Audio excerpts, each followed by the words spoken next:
আমি ব্রাজিলে খেলার সুযোগ পেয়েছি। এই কয়েক মাস আগে টাউন ক্লাবে আমাদের একটা ট্রায়াল হয়েছিল, তো ওখানে আমি গোলকিপার হিসেবে সিলেক্ট হয়েছিলাম। আমি ব্রাজিল যাওয়ার সুযোগ পেয়েছি।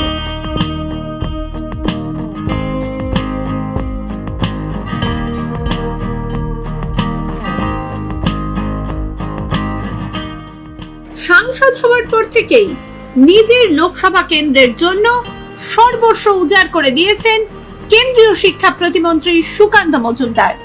এবার তারই সহযোগিতায় স্বপ্নের ডানা মেলল ছোট্ট এক কিশোর। দারিদ্র্যের বাধা পেরিয়ে ফুটবল প্রশিক্ষণ নিতে সুদূর ব্রাজিলে পাড়ি দিচ্ছে দক্ষিণ দিনাজপুরের পতিরামের 12 বছরের খুদে মোহন ঘোষ। মোহনের প্রতিভা দেখে তাকে ব্রাজিল যাওয়ার ব্যবস্থা করে দেন সুকান্তবাবু নিজেই। বৃহস্পতিবারই ব্রাজিলের উদ্দেশ্যে মোহন যখন দেশ ছেড়েছে, তখন তার দু চোখে শুধু স্বপ্ন। পতিরাম থেকে পোর্তো আলগ্রে এই অবিশ্বাস্য যাত্রার নেপথ্য কারিগরের নাম সুকান্ত মজুমদার। গত বছরের মাঝামাঝি সময় বালুরঘাটের ক্রীড়া মানচিত্র বদলে দিতে এক অভাবনীয় উদ্যোগ নিয়েছিলেন সুকান্তবাবু। জেলায় আয়োজন করেছিলেন ফুটবল ট্যালেন্ট হ্যান্ড ক্যাম্পের। কেবল আয়োজন করেই ক্ষান্ত হননি তিনি, সুদূর মুম্বাই থেকে নিয়ে এসেছিলেন প্রথিতযশা ফুটবল একাডেমির কর্মকর্তাদের। লক্ষ্য ছিল একটাই, প্রান্তিক জেলা থেকে প্রতিভাকে বিশ্ব মঞ্চে তুলে ধরা। সেই ক্যাম্পেই সুকান্তবাবুর জুহুরির চোখে ধরা পড়ে মোহনের গোলকিপিং দক্ষতা। জুনিয়র বিভাগে সেরা গোলকিপার হওয়া মোহনের মধ্যে আন্তর্জাতিক মানের সম্ভাবনা দেখতে পেয়েছিলেন স্বয়ং মন্ত্রী।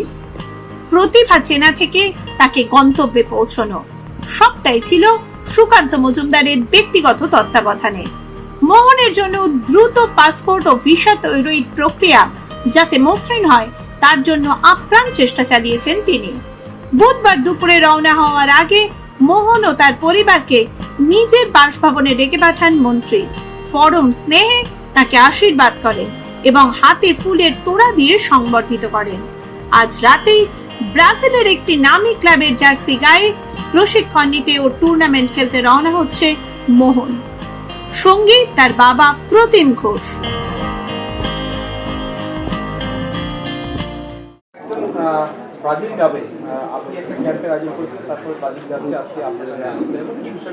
দেখুন, বেশ কয়েক মাস আগে আমরা এখানে একটি ফুটবল ক্যাম্পের আয়োজন করেছিলাম। সেই ক্যাম্প থেকে প্রায় 11 জনকে সিলেক্ট করা হয়েছিল। 11 জনের মধ্যে 5 জন তাদের পাসপোর্ট বা এসব তৈরি হয়েছে। তার মধ্যে থেকে অলরেডি একজন শ্রীলঙ্কা থেকে ঘুরে এসেছে। এবার আমাদের পার্বতীরামের একটি ছেলে মোহন ঘোষ, ও সিলেক্ট হয়েছিল অ্যাজ এ গোলকিপার। খুব ভালো গোলকিপিং করে। ও ব্রাজিল যাচ্ছে। এটা আমাদের মতো এই প্রান্তিক জেলার সাধারণ মানুষ, সাধারণ পরিবারের, মানে এই পরিবারের এখন যে আর্থিক পরিস্থিতি, এদের পক্ষে প্লেনে চড়ার সম্ভব না এই অবস্থায়। কিন্তু এই বাচ্চা ব্রাজিলে যাচ্ছে এবং ব্রাজিল থেকে ঘুরে আসবে আগামী দিনে। আমার বিশ্বাস ভালো ফুটবলার হবে, ভালো গোলকিপার হবে। মোহনবাগান, ইস্টবেঙ্গল এবং অন্যান্য যে ক্লাবগুলো আছে ভারতবর্ষে, সেই সমস্ত ক্লাবে খেলবে এবং ভারতকেও রিপ্রেজেন্ট করবে। এই বিশ্বাস, এই আশা রাখি। আমার সম্পূর্ণ আশীর্বাদ ওর সাথে আছে। দাদা, এই অ্যাচিভমেন্ট এটা আগামী দিনে জেলার ক্ষেত্রে যে ফুটবলার থাকবে বাচ্চারা, তাদের কতটা উদ্বুদ্ধ? দেখুন, জেলার যুব সমাজকে এবং বাচ্চাদেরকে বিশেষ করে ফুটবল খেলতে উদ্বুদ্ধ করবে। কারণ বাঙালির একসময় সব থেকে পছন্দের খেলা ছিল ফুটবল। এখন বাঙালি ছেলেমেয়েরা আর ফুটবল খেলছে না, খুব কম খেলছে। তো আমরা চাই যে ফুটবলে আবার আগের জোয়ার ফিরে আসুক এবং ফুটবল খেলাকে কেন্দ্র করে এই জেলা একটা বড় জায়গায় পৌঁছুক। রওনা হওয়ার আগে বল্লা রক্ষাকালী মন্দিরে গিয়ে পুজো দেয় মোহন। মা অপর্ণা ঘোষের চোখে আজ আনন্দের জল। তিনি জানেন, যদি সুকান্ত মজুমদার সেই ট্যালেন্ট হান্টের আয়োজন না করতেন, তবে হয়তো পতিরামের এই প্রতিভা ধুলোতেই হারিয়ে যেত।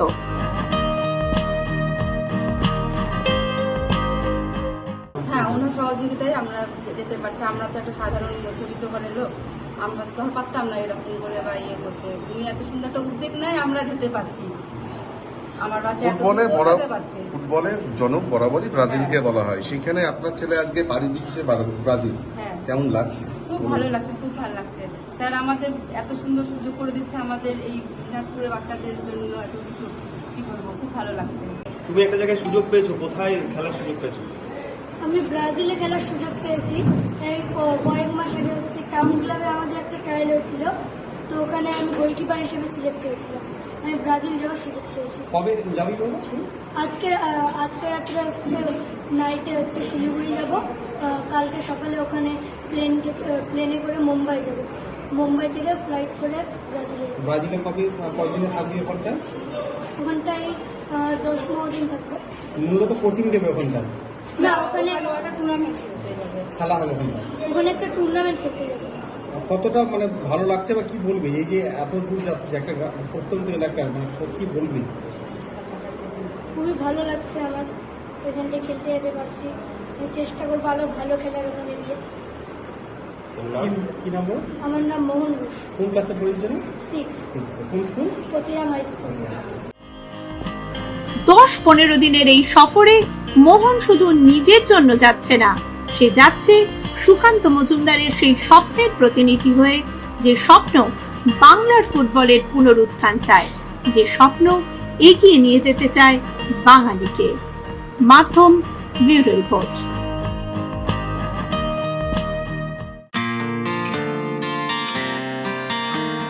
मोदी जी का विजन और यादव जी का मिशन, स्वस्थ मध्य प्रदेश, सशक्त मध्य प्रदेश। मुख्यमंत्री डॉक्टर मोहन यादव के नेतृत्व में मध्य प्रदेश सरकार का संकल्प स्पष्ट है। स्वास्थ्य सेवाओं को आधुनिक, सुदृढ़ और सर्वसुलभ बनाना और चिकित्सा शिक्षा को नई ऊंचाइयों तक ले जाना। उज्जैन में प्रदेश की पहली मेडिसिटी और शासकीय चिकित्सा महाविद्यालय, जहां मिलेंगी सुपर स्पेशलिटी और मल्टी स्पेशलिटी अस्पताल, चिकित्सा एवं अनुसंधान केंद्र और विश्व स्तरीय स्वास्थ्य सुविधाएं। यही है आधुनिक स्वास्थ्य व्यवस्था की मजबूत शुरुआत। राहवीर योजना, सड़क दुर्घटना में घायल व्यक्ति को पहले 1 घंटे में अस्पताल पहुंचाने पर सरकार देगी 25,000 का सम्मान।